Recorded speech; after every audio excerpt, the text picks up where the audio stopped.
Every player on this server has rare items worth showing off. For example, this person has a dragon egg, this person collected all the smithing templates, and these two have sniffer eggs and dragon heads. Compared to these guys, the items I own are practically worthless. So in this video, I am going to change that. I'll find the rarest creatures in my world, become the player with the rarest collection on the server. As night falls, I decided the first creature to find is a baby zombie rider wearing full diamond armor. Its appearance is completely random. It has approximately 0.0001% chance to spawn. What I need to do is go to the plains biome, choose a tree that looks good and stand on top of it, then wait to see the zombie rider spawn. But obviously, this guy is much rarer than I imagined.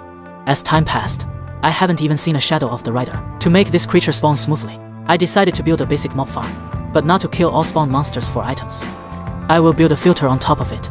Only baby zombies riding chickens can stay. All other monsters will fall into lava. This way I just need to AFK and wait for baby zombies to appear. After a full 4 hours, you can see only these few knights spawned.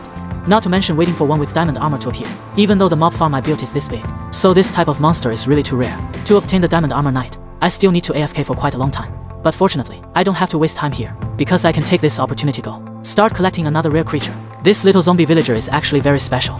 If we cure this zombie villager, it will turn into a little villager, and it will grow up to be a regular villager, but riding a chicken. For now, I'll temporarily disable this mob farm. I'll come back after collecting the rest of the rare creatures. Now I've built a base to store all creatures. So now I am going to transport that little zombie villager jockey, break its boat, then leash this chicken, take it and soar into the sky. This is probably the first time experiencing such an adventurous sport. This chicken even laid an egg in midair. I am going to store it in this room. Now just throw a weakness potion and heal it. Then it will turn back into a small villager, and it will grow up on this chicken. I bet no one in the server has ever contained such a creature, but this actually isn't the only rare creature related to villagers, because the next two creatures to collect are also quite rare. Villagers that only spawn in specific biomes. The first type, I need to bring 2 villagers into the jungle and breed them here. The trading post happens to have some. Just take any 2. Then let them breed to produce a special jungle baby villager.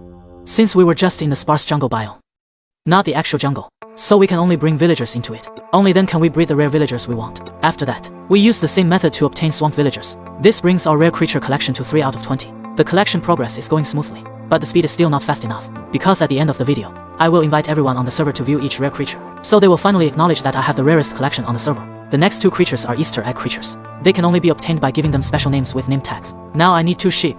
There happen to be some not far away. I'll name this sheep Jetfei. This will turn it into a rainbow sheep, the kind that actually changes colors. Then I'll name the second sheep Grom. This will make it upside down. The next 2 creatures are Pillagers and Vexes. This outpost is quite close to me, but just as I feared, no Vexes spawned. Now I just need to have one of these Pillagers chase me, then lead it step by step to the base. This Pillager itself is nothing special, but I need to make it special next. Push it into a corner. Now we just need to stand here, let it keep shooting at me until its crossbow breaks. Then we'll get a peaceful Pillager. Next I am going out to find the Vex. There is an outpost here, but still no Vex. I think I saw a black cat. I wasn't even thinking about collecting this animal now, but it is indeed one of the rare creatures I need. In that case I'll take it with me. Update the sign.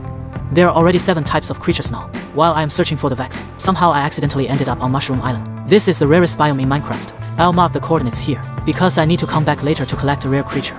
Right now the most important thing is to focus on finding a Vex. Wait, this has got to be a joke. I am actually flying towards the spawn point. I thought what I saw was a pig. Turns out it was a pink sheep. What a series of surprises, but unfortunately, I accidentally sank to the bottom while AFK. The sheep drowned along with me. Luckily, Vexes spawned at the next outpost. Otherwise I might have really gotten frustrated. After locking the 3 Vexes in the collection room, I went out for another flight, found another pink sheep. Now the progress has reached 9 out of 20, almost halfway there. Then a thunderstorm occurred. My first task was to obtain a creeper. Fortunately, one was very close to me. Now it has become a charged creeper. I must be extremely careful. First, I gave it a name. Then I needed to bring it into my collection room. During the process, I must move with utmost caution. Otherwise, it might accidentally detonate. Next I am going to collect brown mushrooms. In the Mushroom Island biome we discovered not long ago. Arriving at the marked location, what I need to do is strike a cow with lightning. This way we'll get the mushroom variant. Next let's collect the last thunderstorm weather creature, Skeleton Horse. But if I remember correctly, one spawned not far from here earlier. Since skeleton horses don't drown, so I can swim back directly underwater. Skeleton Horse successfully contained. The next creature is a zombie wearing iron armor, and a zombie wearing chainmail armor. Basically a weaker version of that small armored zombie. Although this zombie only has a 1.27% chance to spawn, but it is not that rare in comparison. After all, it was quite easy to obtain. Then I just need to wait for the chainmail zombie to appear. Took about 5 nights of idling. I successfully found one. The next creature is the Sniffer. Someone has already built a farm on the server, so the Sniffer is no longer rare. But I still want to take one with me, because this creature is actually quite hard to obtain. The way to breed them is to feed them torchflower seeds. The next creature to collect is the Evoker. There is a village nearby, so I decided to trigger a raid. Hope to find an evoker in there. I am going to catch it in a minecart, then send it to the nether. The whole process is very tedious, but I still ended up spending a full 40 minutes before safely transporting the phantom to the room. The last required creature, aside from the rarest ones, is the zombie piglin. To obtain it, you need to make a hoglins enter the overworld through a portal. This sounds easy, but it's actually very difficult, because hoglins are naturally afraid of nether portals. So I have to find some way to bring it along. The most direct method is to leash it with a lead. This way you can successfully pull it into the collection room. Now we already have 17 types of creatures. Next we're going to collect the final 3. These 3 are basically the rarest creatures in Minecraft. First is the brown panda, the rarest panda breed. I found 2 pandas. Breeding brown pandas is much more convenient than searching for them. So I started breeding pandas.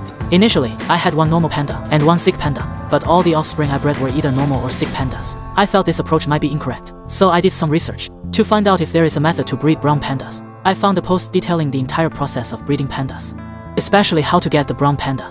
Basically, it is about continuously breeding these 2 pandas until they produce a brown one. Finally, it grew up on the way back to the collection hall. The next creature is the famous blue axolotl. I built a water tank here to breed axolotls. I need to make it bigger, because the probability of a blue axolotl appearing is 1/1200th, so the breeding area needs to be very large. Fortunately, breeding axolotls is much more convenient than pandas. It just takes a lot more time compared to pandas. As time passes by second, countless axolotls have been bred here, but not a single one is blue. So I have to continue breeding. This process is very repetitive. Time flies very fast. After several more hours of breeding, the number of axolotls reached around 350. The time spent now has exceeded the previous panda breeding.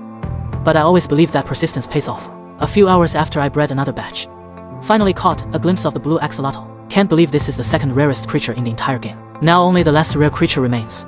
That is the full diamond, armored baby zombie riding a chicken I missed at the beginning. Now I am going to activate the mob farm. In the near future I'll be staying here all the time, until the target creature appears. So for the next few days I kept standing in the same spot watching. Lost count of how many dawns turned to dusk while waiting. Finally I see Hope. The innermost zombie seems to have a different color. I have a feeling that is the creature I am looking for. But at this moment I am still a bit nervous. Wouldn't it be embarrassing if I am mistaken? Until I slowly approach. I finally encountered this rare creature. Now I don't care that it is holding an iron sword. Use the rope to tie the chicken, still taking it back to the collection hall by flight. At this point, the last rare creature has been collected. After 2 full weeks of grinding monsters, we finally reached this moment. It is time to invite all players on the server to visit. Listening to their constant exclamations of amazement, and seeing their expressions of never having seen such wonders, I have finally proven myself as the player with the most rare collections on this server.